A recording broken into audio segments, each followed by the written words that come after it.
Hello বন্ধুরা, the sweet রুপ garden চ্যানেলে তোমাদের সকলকে স্বাগত জানাই।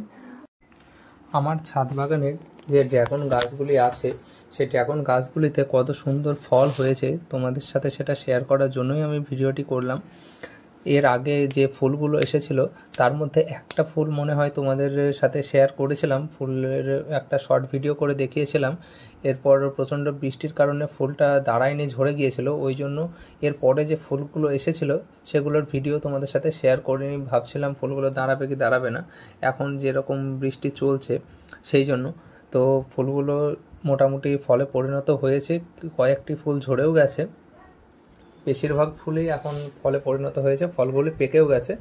আর ড্রাগন গাছে পিঁপড়ের খুব উৎপাত হয়, পিঁপড়ে যদি হয় তাহলে ড্রাগন গাছে ফুল ঠিকঠাক দাঁড়ায়ও না, আর ফুলগুলো নষ্ট হয়ে যায়, ফলও ঠিকঠাক হয় না, ফলগুলো আকৃতিতে ছোটও হয়, নষ্ট হয়ে যায় ভেতরটা। ওই জন্য যখন ড্রাগন ফুল আসবে দেখবে ড্রাগন গাছে পিঁপড়ে যখন দেখবে সঙ্গে সঙ্গে তোমরা কোনো একটা পিঁপড়ে মারা ঔষধ স্প্রে করে দেবে। যেমন আমি হামলা তেল ব্যবহার করেছিলাম, ওটা দিয়েই মোটামুটি ভালোই কাজ হয়, সপ্তাহে একদিন ব্যবহার করলে আর সমস্যা হয় না। আর এই বর্ষার সময় যেহেতু গাছের কাণ্ডগুলো কচি কচি অবস্থায় থাকে, আর ফুলেও যে ড্রাগন ফুল হয়তো মিষ্টি নাকি আমি জানি না, পিঁপড়ে কেন হয় এত তাও জানি না, কিন্তু পিঁপড়ে বেশি হয়, আমি এই ফলটাতেই দেখছি বেশি পিঁপড়ে হয়। যদি পিঁপড়ে হয়েই থাকে ফলে তাহলে কিন্তু ফলগুলি একটাও মানে ঠিকভাবে পরিপূর্ণভাবে বাড়তে পারবে না, আর এরকম পাকবেও না, তার আগেই নষ্ট হয়ে যাবে। আমার একটা হয়েছে, দেখাচ্ছে তোমাদের, সবসময় ভালো করে দেখাশোনাও করা হয়নি, ওই জন্যই এটা এরকম হয়ে গেছে। যাই হোক, বাদবাকি এগুলোর যখন হয়েছিল প্রচণ্ড বৃষ্টির কারণে ওগুলোর মধ্যে তখন পিঁপড়ে লেগেছিলো, আমি দেখিও নি, খেয়ালও করিনি, ওই জন্য ফলটা ওই রকম হয়ে গেছে। এগুলো মোটামুটি ঠিক আছে, দেখতেই পাচ্ছ অনেকগুলোই হয়েছে।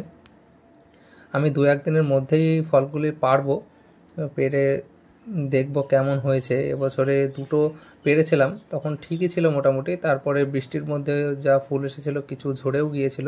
আর এখন ড্রাগন গাছের মাটিতেও দেখলাম আজকে মোটামুটি কেঁচো হয়েছে দেখছি দু একটা, আমি সেই জন্য নিমখোলও দিয়ে দিয়েছি, নিমখোল দিলে কেঁচোগুলো আর থাকবে না হয়তো।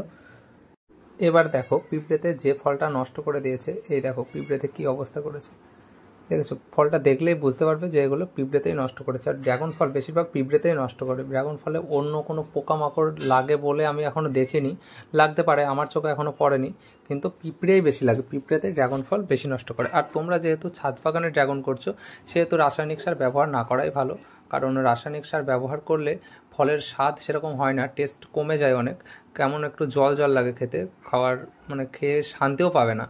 সেই জন্য ছাদে যেহেতু করছো, তোমার ফলন একটু কম হোক তো ঠিক আছে, তবুও খেতে যেন স্বাদ থাকে, টেস্ট যেন ভালো হয়, সেই জন্য তোমরা রাসায়নিক সার ব্যবহার করবে না। তো এই ভিডিওতে এইটুকু, দেখা হচ্ছে আবার পরের কোনো ভিডিওতে।